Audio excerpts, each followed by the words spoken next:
بقرعید ہمیں یہ پیغام دیتی ہے کہ حضرت ابراہیم علیہ السلام نے اللہ کے حکم پر اپنے پسر عزیز حضرت اسماعیل کو ذبح کرنا چاہا تھا۔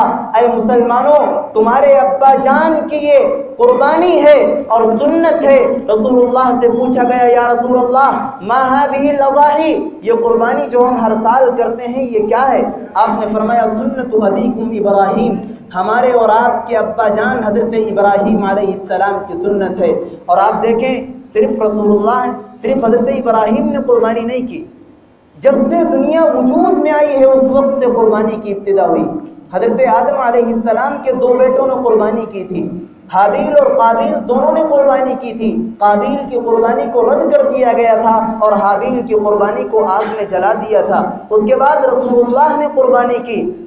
احادیث میں آتا ہے کہ جب سے رسول اللہ نے ہجرت کی ہے، ہجرت کے بعد آپ ہر سال 2 مینڈھے ذبح کیا کرتے تھے، جن کی صفت یہ ہوا کرتی تھی املحین اقرنین، اور آپ فرمایا کرتے تھے اللہم ہذہ منی، اے اللہ ایک میری جانب سے ہے اور ایک جانور میری امت کے ان غربا کی جانب سے ہے جو قربانی کی استطاعت نہ رکھ سکیں گے۔ اور آپ نے ساری زندگی یہ معمول جاری رکھا۔ فتح مکہ کے موقع پر جب قربانی کی ہے رسول اللہ نے تو 100 اونٹ ذبح کروائے ہیں رسول اللہ نے۔ یہ قربانی کی ایک لمبی تاریخ ہے، اگر آپ پڑھیں گے قربانی کے بارے میں تو آپ کو پتہ چلے گا قربانی اسلام کے شعائر میں سے ہے۔ وَالْبُدْنَ جَعَلْنَاهَا مِنْ شَعَائِرِ اللَّهِ، اللہ فرماتا ہے قربانی کو ہم نے اسلام کی علامات میں سے ایک علامت قرار دیا ہے۔ اسی لیے علماء کا متفقہ فیصلہ ہے کہ اسلام اور مسلمانوں پر، اسلام کے ماننے والوں پر قربانی کا ادا کرنا واجب ہے۔ یاد رکھیے ہر وہ شخص جو صاحب استطاعت ہے اس پر قربانی کرنا لازم اور واجب ہے۔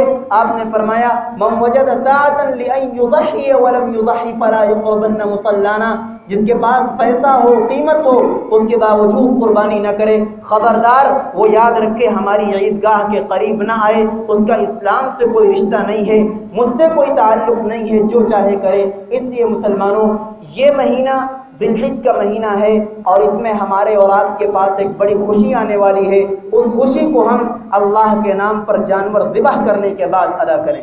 اللہ رب العزت ہم سب کو عمل کی توفیق عطا فرمائے اور توفیق